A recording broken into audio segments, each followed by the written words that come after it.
There we go. Took a little bit. Hello, everybody. Welcome to Outside the Box, the podcast devoted to supporting Central PA's small business. I'm your host, Derek Bixler. Today on the show, we have Dillon Strouse of Strouse Entertainment, DJing Bouncy Houses, and more. But before we get to Dillon, who you can see right beside me, and I know the exact right way to point. Dillon, I used to always point the wrong way because it's reversed, but now I know which way to point. Like I said, I'm your host, Derek Bixler, realtor and digital marketing geek right here in Central PA. I grew up on the Hill in Harrisburg, went to Mechanicsburg High School, go Wildcats, and went up to Penn College of Technology in Williamsport and have been back here ever since with a few sales jobs before I started selling real estate 15 glorious years ago. If you're interested in buying or selling a home, please reach out to me, text me, email me, throw a rock through my window, send a carrier pigeon, whatever you need to do. We really need inventory right now. Prices are sky high. If you need to sell, fantastic time to do so. If you want to subscribe to get our email, one email a week to get our networking mixer updates, our episode announcements, and our exclusive special offers, of which you'll have a little bit of one from Dillon here that we'll tell you about at the end of the episode. If you want to subscribe for all that stuff, go to supportcentralpa.com and you can subscribe there. And it's not spammy. It's actually me drafting those emails this week. It was 2 days late. And if you respond, I actually get the responses. And if you unsubscribe, I see it and I get sad. So go there if you want to get the stuff. If you're on Clubhouse, follow me. I'm at Agent Derek, and we will be on Clubhouse right after this episode every Thursday at 1 o'clock with, we used to call it Central PA Small Business Connect, but now it's just a Central Pennsylvania Connect room for anybody in Central Pennsylvania, whether you're a business, whether you're a consumer, whether you just want to hang out with each other, or for out of area people too to come in and learn about Central PA. So it's just kind of like an all things Central Pennsylvania room. That's today, Thursdays at 1 to 2 on Clubhouse. Probably be a little short because I have a showing at 2 unless somebody else can mod it. But anyway, head over there and follow me. I'm at Agent Derek on Clubhouse. A reminder to ask questions in the comments if you have any questions, or if you want to say hi to Dillon or myself, put that in the comments as well. If we don't see it during the episode, we will come back and address it later after the episode. There's a lot of things happening here. I usually see them, but sometimes I don't see it and don't bring it up. A reminder that all the replays are on YouTube, Instagram, LinkedIn, Facebook, all the different places, and also on Instagram after the show. It gets uploaded there and on iTunes and all the audio platforms soon. I got a whole bank of episodes I got to upload to iTunes.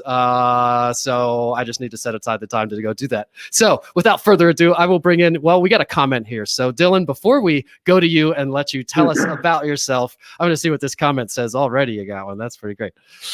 Janelle, how's the business in your country? Oh, that's a spam comment. I bet is that from it is LinkedIn. Oh man. All right. So we're going to go. That's funny. This is the first spam comment I've had, but it makes sense. It came from LinkedIn. So now I'm going to shut up and we'll bring in Dillon. Dillon, thanks for being here. Tell everybody where you grew up. What's that, Derek? Thank you so much for letting me come on the show. I am Dillon Strouse. I grew up in Newville, Pennsylvania, a little small farm town in Central Pennsylvania. We country out here. Is Newville close to? Is that where Little Buffalo is? Little Buffalo is like 45 minutes away. What am I thinking of? I need to look at a map. How many were in your graduating class? It was Big Spring, right? Yes. I graduated in 2006, and we had between 230 and 250. So we had a pretty big class. Oh, yeah. That's bigger than I was thinking. This is about as big as Mechanicsburg. Not as big as Cumberland Valley, but still like I was thinking it was smaller than that, really small or something. That's cool. So did you like music when you were younger? Did you listen to a lot of music? Oh, man. I grew up listening to music on the radio, and you remember what cassette tape? You remember what cassette? Oh, the tapes. What was it? Cassette. On the river. No, do you remember what cassettes or hate players. Oh yeah, yeah, sure. I do. You do. You graduated in 06, but you remember them? When I was a little kid, I had I had nothing better to do, so I laid on the floor and I recorded the radio over and over again. And my grandparents used to sing religious music, so I just my whole life I grew up around music. My grandfather used to play in clubs and before he got saved. And now Before he got saved, is that what you said? Yeah. Because you weren't allowed to go to the clubs after you got saved? I guess not. You're just drinking and drugs and sex in the clubs, I guess, right? Drinking drugs and women, I guess. What did he play?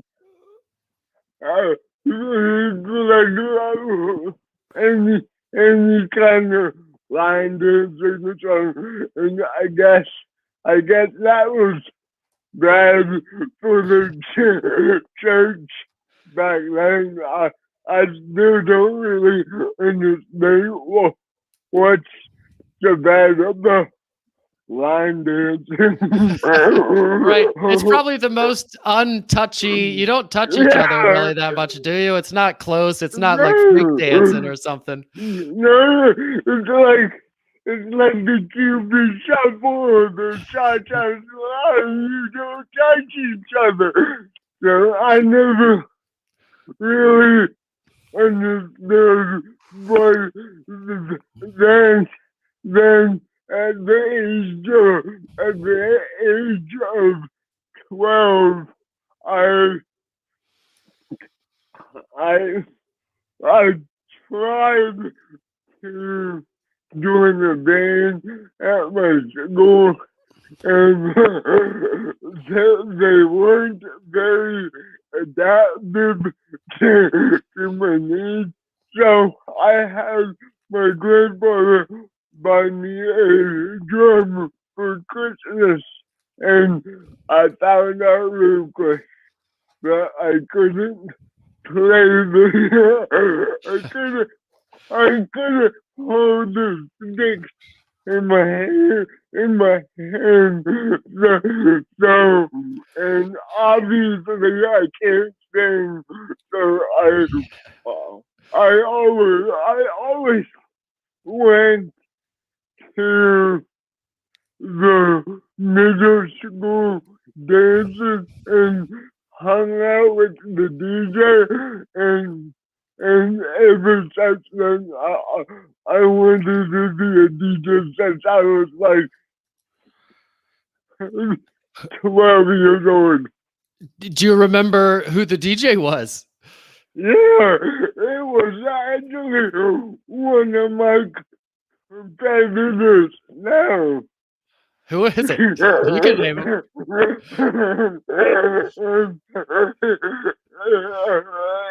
It was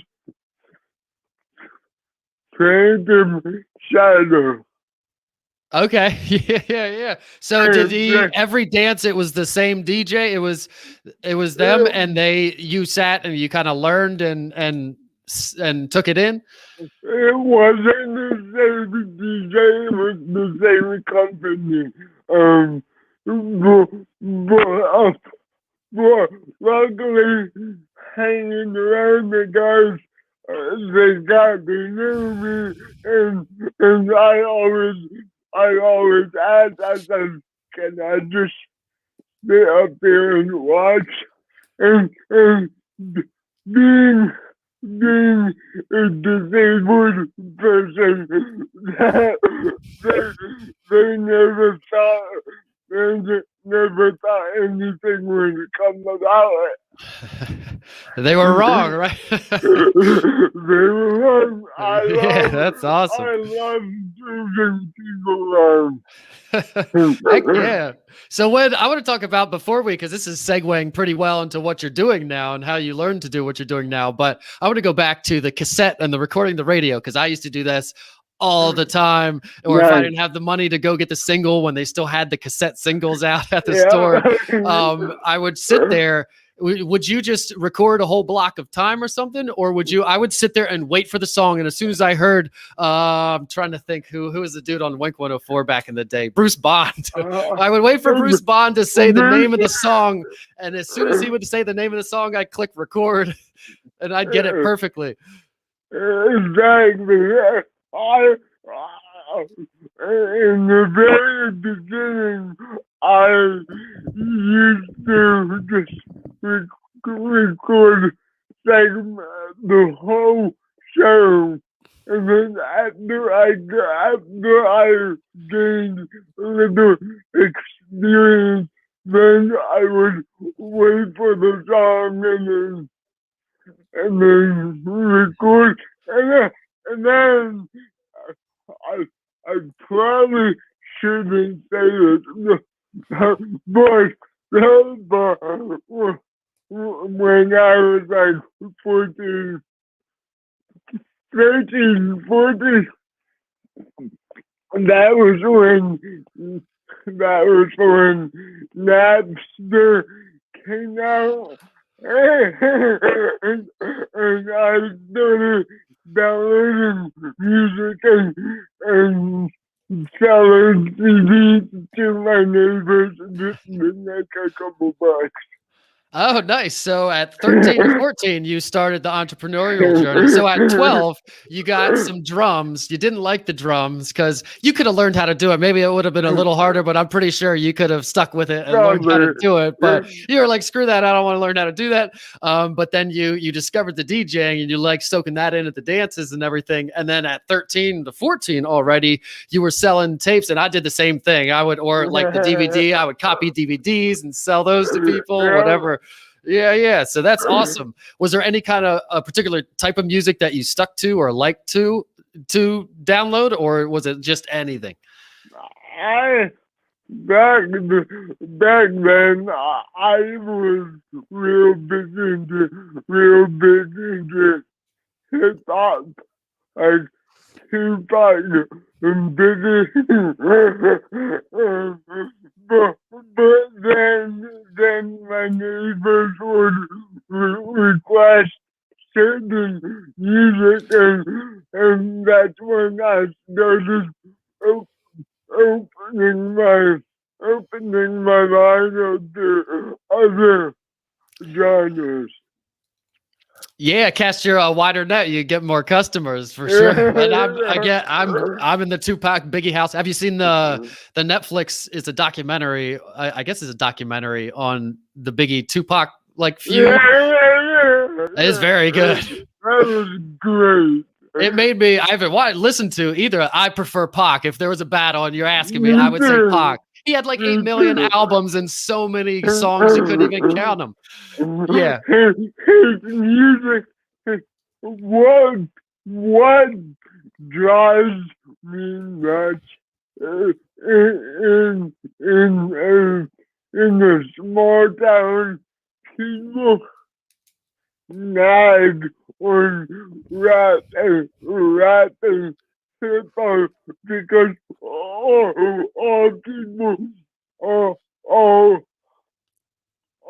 people really catch is them swearing. But if you sit down and listen to the song, there's a lot of good stories behind the music. For sure. And it's sometimes I see a lyric written out, like I'll see a meme with some saying, and then it'll say by Tupac or Biggie or some other rapper or something. And when you see it in print, for some reason, it seems a lot more impactful, or you think about it more, but it's the same thing in the song. And they actually sat down and thought about this song. And they're not just talking about guns and shooting and all that stuff just for the fun of it. Something happened. Yeah. And even a new Jay-Z album, he doesn't talk about that stuff now. He talks about whatever he's doing, being a CEO and a billionaire and all that, and having a family. So, right, someday you can scale your business a little bit. So, what took you from Napster? So you were selling CDs. What was the next evolution in your career and your business? My next evolution was, I guess I didn't really do anything until I was 21 or 22 because my teachers and my parents they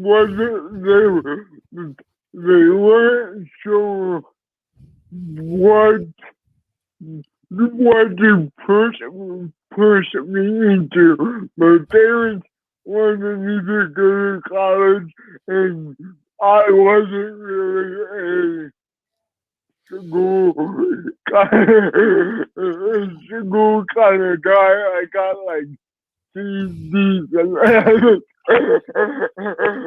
so I kind of told them I wasn't really interested in going to college.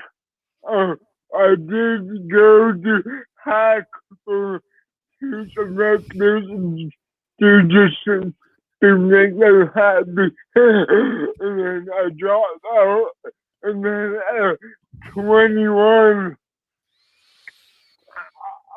I had my first real relationship with a girl, and she had a son that I adopted as mine, and then she left.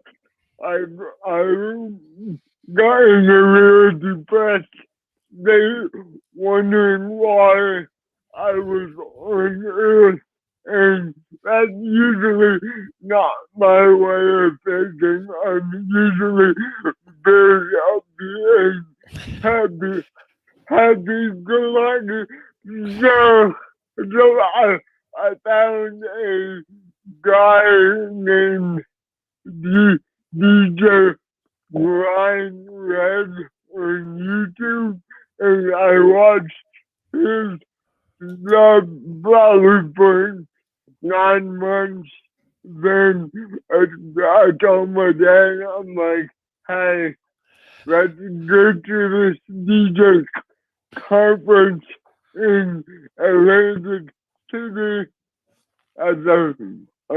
I want to do a DJ. So we went to the conference, and I actually ran into DJ Brian Red while I was doing this. So I feel like God opened that door, and I was very blessed to meet the guys I did. They helped me find my equipment that I needed, because back when I was growing up, it was all CD players, and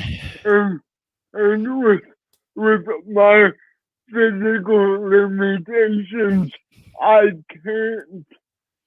couldn't switch CDs. But now that everything is on the computer, I can definitely run the computer.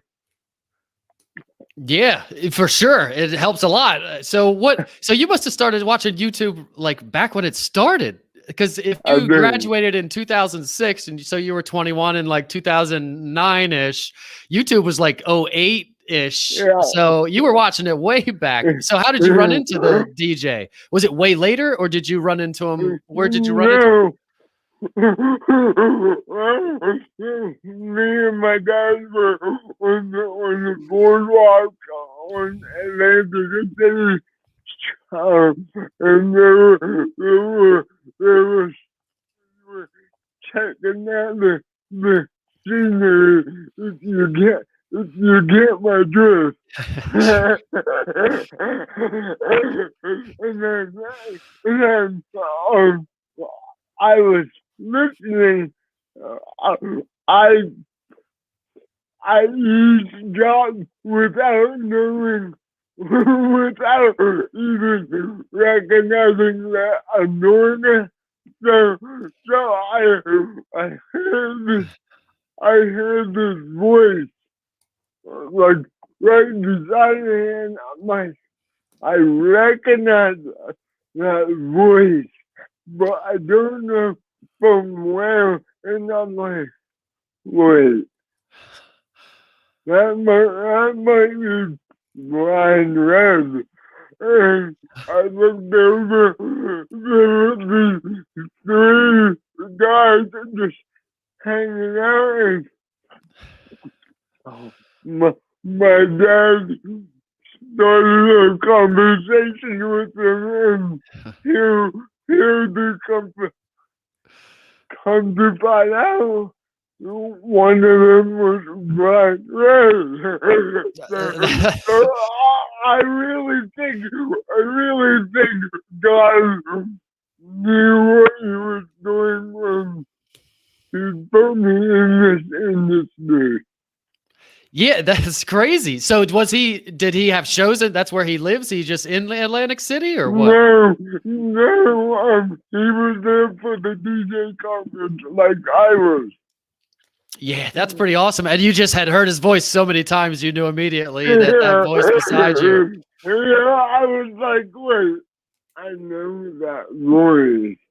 And I kept listening. I'm like, wait, and what? I gotta go say hi, but my dad beat me too. Did you get a picture with him? No, well, I'm sure there's a picture out there somewhere of us. That's cool. So do you still go to the conferences? Maybe not this last year or the last couple of years, but is there still a conference? Do you go to those things? There's a conference in August every year in Atlantic City. I have not been there since I was 25, so probably 7, 8 years, but I would love to go back. What happens at those things? You learn about new light packages and new equipment or new techniques, or what happens at a DJ conference? There's a lot of classes you can sign up for. One is for emceeing, one is for lights, one is for photo booth. It really depends on what you're looking to do. I was named reserved for the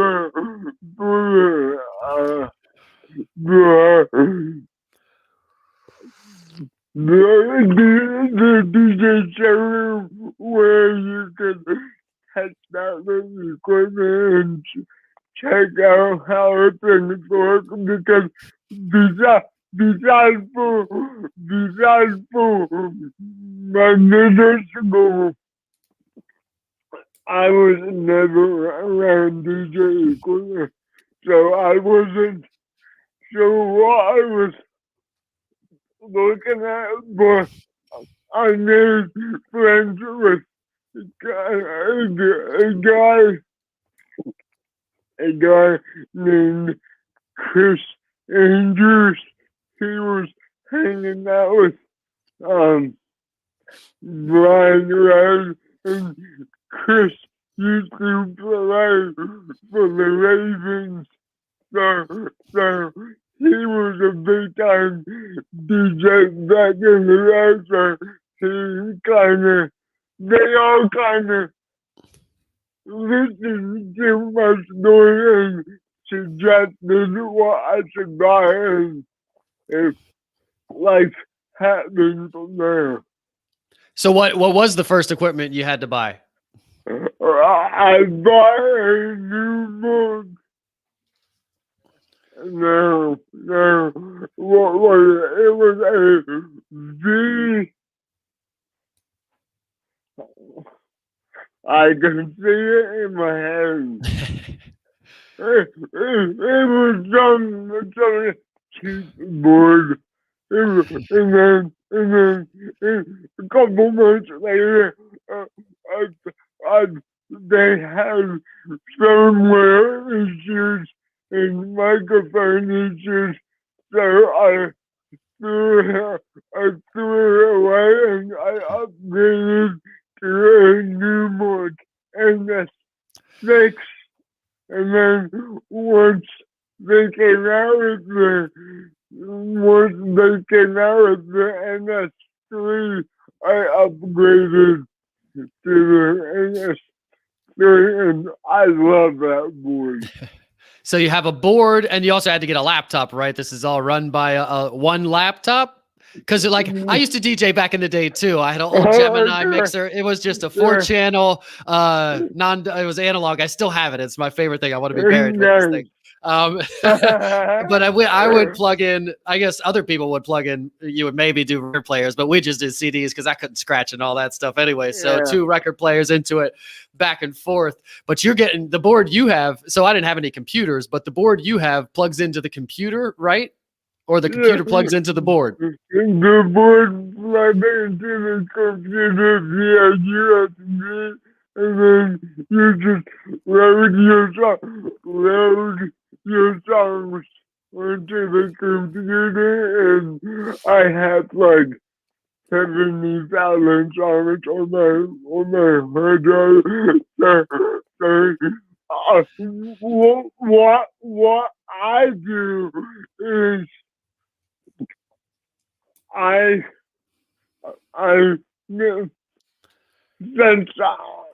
since my physical limitations are very limited, I sit at home and I make playlists for myself, and then don't get me wrong, I'm not a playlist DJ by any means. People that do that drive me insane. But I make playlists for myself, so I know where my songs are, instead of having to type every song with my nose. I know where the songs are, so I can click on that playlist and find it. So can you, with the software you use, I haven't used any of this new, like I said, I used to just do this, but with the software that you use, can you make a playlist within the software and then just say like, play it and it'll mix them together? Or do you still have, or are you just marking down the songs you want and then you're still queuing them up and everything? What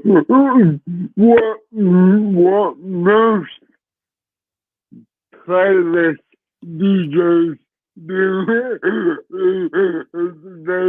they make a list and they push autoplay. I don't do that. I think that's so cheesy and so fake.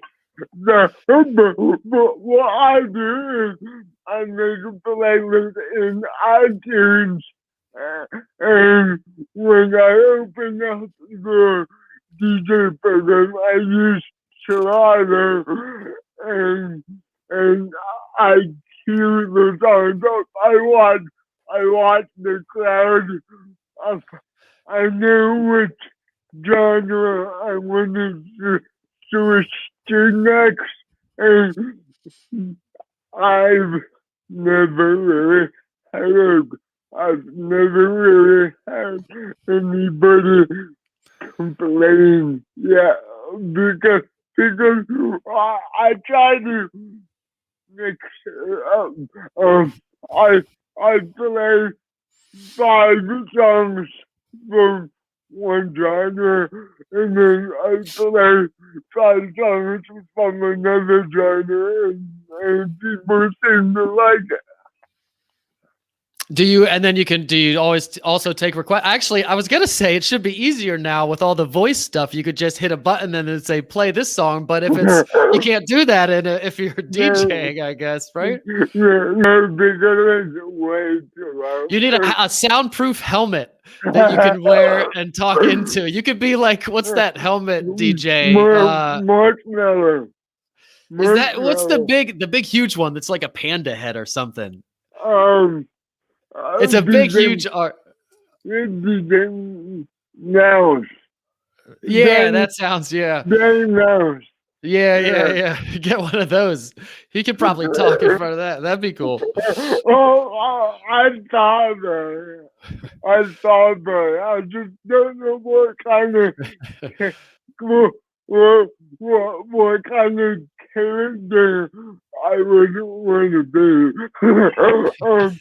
I watched the documentary when DJ Marshmallow, and he said his net like $70,000 because he has air conditioning in the mask and everything. So, wow, that's a pretty sweet mask.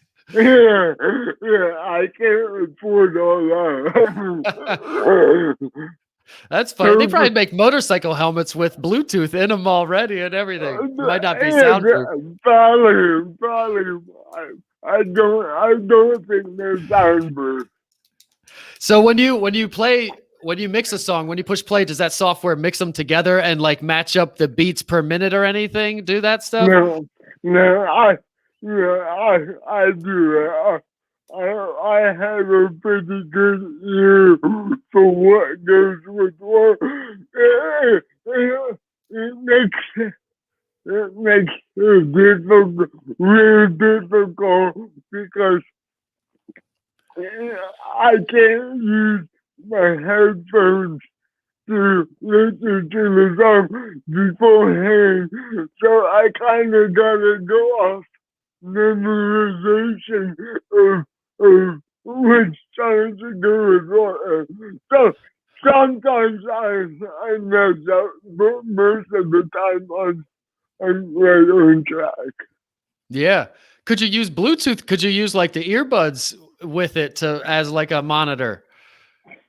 That might be a possibility, but since I DJ with my nose, I can only reach so far up on the board, so the buttons would have to be like right down here.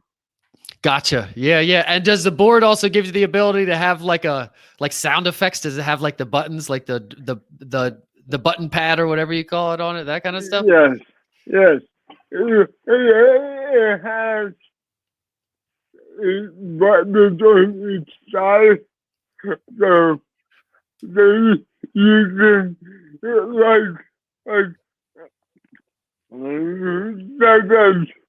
Montel Jordan, this is how we do it. There's a lot of nonsense in the beginning of that song, so I had it tiered where it starts at this is how we do it instead of listening to the garbage beforehand. Yeah, right. Yeah, you want to. Sometimes there's a really long intro that you don't need. All right, let's just get into it. But I don't like the DJs that only play. I used to hate in the club. You'd love a song and they'd play like 30 seconds of it and then on to the next song because they kept it Right? moving too much. Yeah, I usually play the whole song. Oh, the, it's just a little tough when I get asked to DJ at a club because they expect you to mix songs just like you were saying 30 seconds of this, 30 seconds. I can't do all that. Yeah, because you hear it coming and you're like, oh, yeah, here it comes. And then it gets there, Yeah. you're like, yeah. And then 2 seconds later, oh, it's gone now. Yeah, I never understood that, but some people like it. People have short attention spans, I guess. So with the DJing, what all do? You do weddings and what else would you do? I've done weddings, I've done bar mitzvahs, I've done bat mitzvahs, I've done. I do a lot of street thinking in my area because they hear they hear me at the school dances and then they go home and tell mommy and daddy that they want DJ wheels at their party, and that's usually how I get most of my work. That's awesome. So you can pretty much DJ anything. If somebody, so let's say, I know you can rent equipment, so you probably own a bunch of your own equipment. If somebody wanted light packages and extra stuff that you don't have, is there some place you go rent that kind of stuff from? I have everything. I have everything you can think of, and if I don't have it, I know where to get it. And I guess it would be worth, if somebody requests it, if you don't have it, it might be worth buying it anyway and then keep it in your arsenal and you don't have to rent it next time and you can offer that. And maybe, do you charge up charges for light package and smoke package or whatever the case may be? Yeah, I sound like, I've only got asked to do a farm machine once because I guess they set up the fire alarm, so I've never bought a smoke machine or a farm machine because there's no sense in doing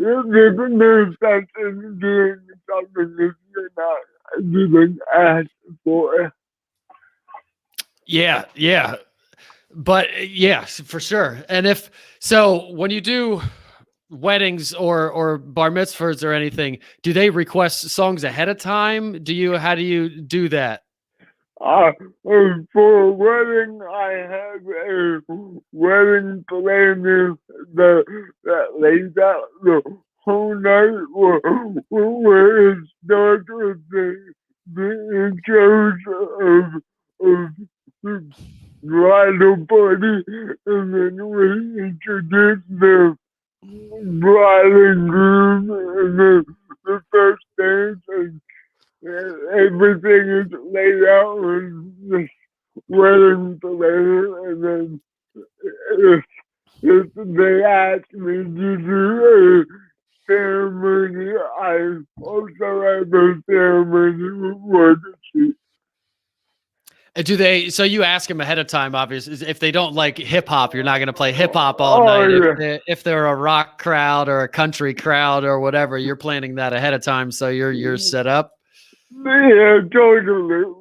My last stage is, what do you want me to play and what don't you want me to play? So, after you're familiar with events, you kind of just catch on if you see a lot of classic rock requests. Most likely that crowd is going to be more of a classic rock 80s and 90s kind of group. If they request more modern pop and hip hop, you just know that they're gonna want more new stuff. Yeah, sure. Which I don't like the new stuff, but I'm not like most DJs. I play to what my audience wants instead of what I want. Yeah, that's how you please people and get referrals for more jobs, right? And you get, I guess, and what you do, it's not like playing in a club, which is maybe arguably easier because in a club or in a hip hop festival or whatever the case may be, you're playing one kind of music for the people that like that one kind of thing in one age bracket, yada, yada. But at a wedding or some kind of a corporate event or whatever, you're gonna have people of all ages. So at a wedding in particular, you got to please the bride and the groom and all their friends and all the young people who want the hip hop and the new stuff, or maybe other types of music too, but they want all the modern stuff. But then you also have to please mom and dad and grandma and grandpa, and you want everybody to have a good time. So it's challenging for you. Very challenging. Where do you get the music? Still off of Napster illegally, or is there some place for DJs to go get music? I can't say that right here. I'm just kidding. I buy all my music legally. I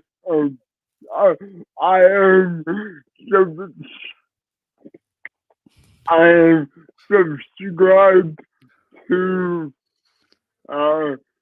TM Studios, and I get everything that's on the radio.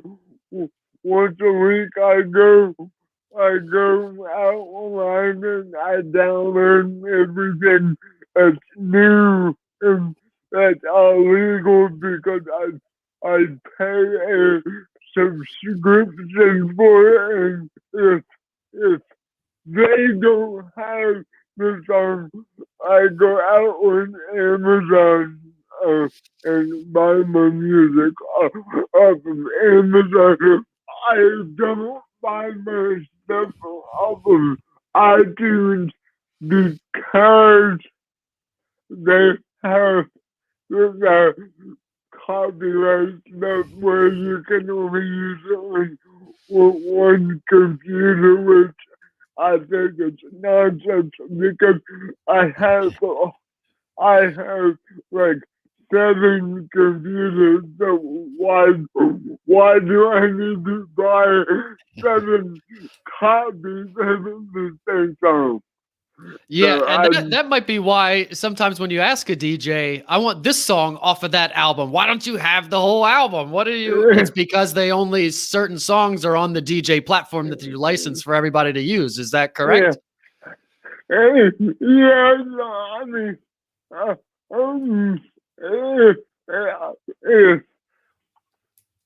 if I don't have it, I go out and get it. And that's usually because the music platform where we get our music from, they only do top 40 and what's popular. And if it's a song that's not popular or if it's not on the radio, I usually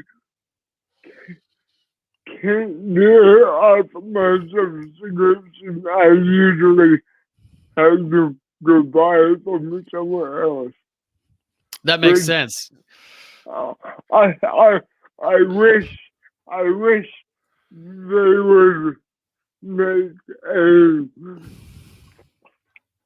program where you can download everything. Yeah, just like Everything. my Google, my YouTube Music account. I can look up Yeah, anything you should be able to stream. That would be super yeah. awesome if you could do That that. would be awesome. But at the same time, I, I've been places like West Virginia where there's no Wi-Fi. There's no Wi-Fi. I can't stream it. So. That's true. You gotta have hard copies. Yeah, I didn't even think about that. Or if it cut out, you got bad service right in the middle of a song or so, right in the middle of the bridegroom slow dance. That wouldn't be good. I used to hate weddings because once if you mess up one time at a wedding, the people hate you. The people hate you the rest of the night. Yeah, everybody's like, this DJ's terrible and he won't play my song. I keep asking him to play Tupac. And I was that person. I'm always asking for some song. And he's like, no, I don't have it. But now I understand, at least I understand now why they don't ever have the song that I'm asking for, or they only have a certain song. So do you have a list of people or of songs, like a book for people to look through for requests or anything? No, I usually just take an iPad along and there's usually a mile long line of people and they just type their song into the iPad. What I would really like to do is I really want to find a service where I can let people text me the request. Yeah, you could definitely do that. There's all kinds of automation you can figure out these days. You just need somebody to set it up the right way so it works the first time. So before we run out of time, we got about 10 minutes left. I want to talk about, I could geek out on the DJ stuff all day and night, but we should tell everybody about the other stuff you offer. Another big thing you offer is the photo booth, and that's probably fairly straightforward. Everybody's seen the photo booth, and you'll bring that. But the bouncy houses, talk a little bit about the bouncy houses. Is it houses? Is there one house? Are there different ones? A lot of people refer them to bouncy houses. I refer them to inflatable rides because in my world, bouncy house is just a regular bouncy castle, but I have obstacle courses, I have inflatable games, I have a lot of different kinds of inflatables, so I never refer them to bouncy houses because then everybody gets confused of what they're ordering. Right, and it's more than a bouncy house. It's not just a bouncy house. It's I've been in these things, kind of like a Monkey Joe type thing. So there's big slides and climbing things and obstacle courses and whatnot. I have obstacle courses you can rent.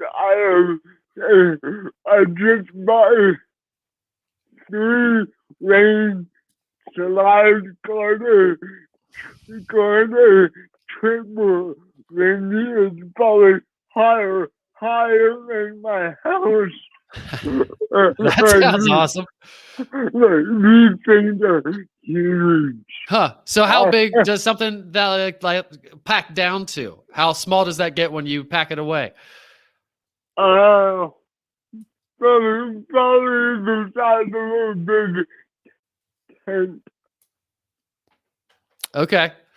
And where do you store all this stuff? In your garage, or you have a warehouse somewhere, or what? now I'm also into real estate like you, and I own a couple tenant houses, and I have a barn that I keep for my business. So I store everything in my barn, and I call that my warehouse. And do the bouncy houses, they have a built-in fan? What do? You just show up, plug it in, and let it blow? What's involved with setting up a bouncy house? Or I'm gonna stop. I'm still calling it a bouncy house. Inflatable rides. They're inflatable rides. Inflatable rides. It's okay. Nobody ever catches on to that. They are a lot more complicated, and everybody thinks they are. And I will not recommend buying a bouncy house from Walmart.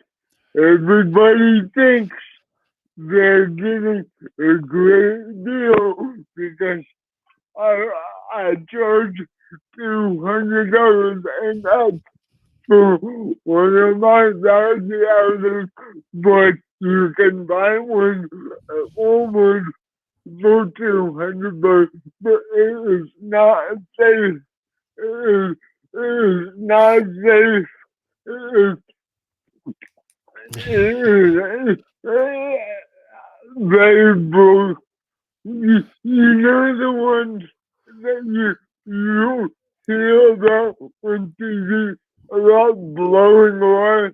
They're usually the ones that are from Walmart.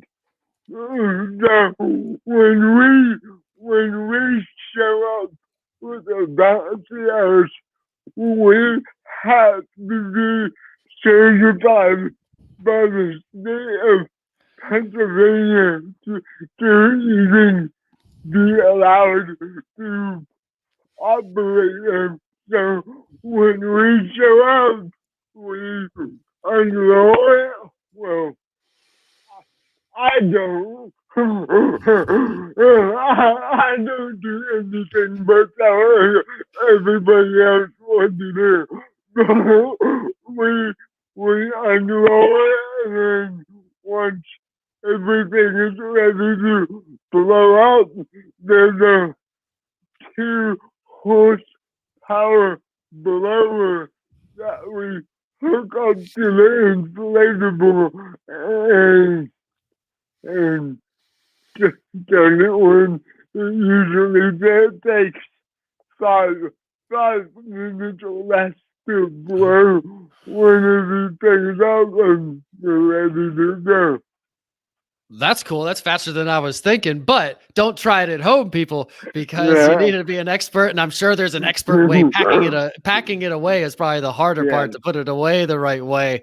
And we got to do our funny question. We've been geeking out on DJing too long. I'm going to read before we go out. I want to do our random question. And then we'll give everybody your website and where to find you and everything, for the DJing, the photo booth. And you do a carnival. Maybe next time, maybe I'll have you on again to talk about the carnival stuff, but pick a number between 1 and 81. 1 and 81. How about we do 8? 8. I don't think I've had 8 yet. Let's see what it is. All right, 8. What sport would be the funniest to add a mandatory amount of alcohol to? Are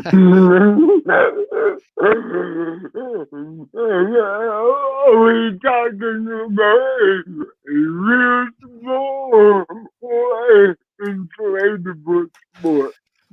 Inflatable rides. Yeah, like a Ninja Warrior, but an inflatable Ninja Warrior course. Yeah, that's good. I'm probably gonna do that, but the state of Pennsylvania, but if we can do it inflatable obstacle course. I had 124 obstacle course, and if we involve alcohol with that, that would get very, very, very interesting. Yeah, it wouldn't be. You might be cleaning up afterwards. I don't think the operator of the inflatable ride would like that too much. And I'm gonna read all your information so everybody can find you afterwards. And everybody, I'll leave it up while I do the outros as well, and we'll go over your. Well, let's plug your special offer first. Dillon is going to offer free delivery for any bouncy house. How much is delivery? That's a little bit extra, I guess. 75. So you're saving $75. That's pretty good. So you can get free delivery on a bouncy house. Just mention the episode. It'll also be in our email that goes out. Again, go to Central PA supportcentralpa.com to sign up for that. But let me get your information. There we go. Got it back up, and I'll leave the ticker down there.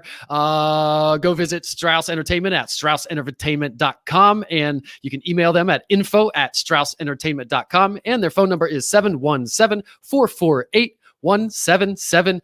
Again, StrouseEntertainment.com. That's probably the easiest place. Or just go Google or find Dillon on Facebook. He's on Facebook and Instagram and all over the place. And again, I'll leave that up as we go through. A couple announcements before we go out. If you're interested in a business spotlight package, which consists of Greg coming to your business, showing kind of behind the scenes how the sausage is made. You saw him at the Ninja Warrior Dexterity Depot, the Ninja Warrior gym, trying the warped wall. You saw him at a few other places. And then also you get an interview here with me, like you're seeing with me and Dillon, and then you get a networking mixer at your business, COVID permitting. Hopefully, I don't have to say that too much longer. Hopefully, COVID permitting and business permitting, if it makes sense. If you're interested in one of those, reach out to myself or Christy. We are booked out for the mixers pretty far, but if you want to do an episode, I'm always down to do episodes pretty much whenever suits for both parties. If you're interested in the special offers like the one that Dillon is offering, join our email list. It's one email a week, like I said, and go to supportcentralpa.com to sign up for it. If you are watching this somewhere else on LinkedIn, YouTube, Instagram, listening on iTunes, or anywhere else, please head over to Facebook and join our group.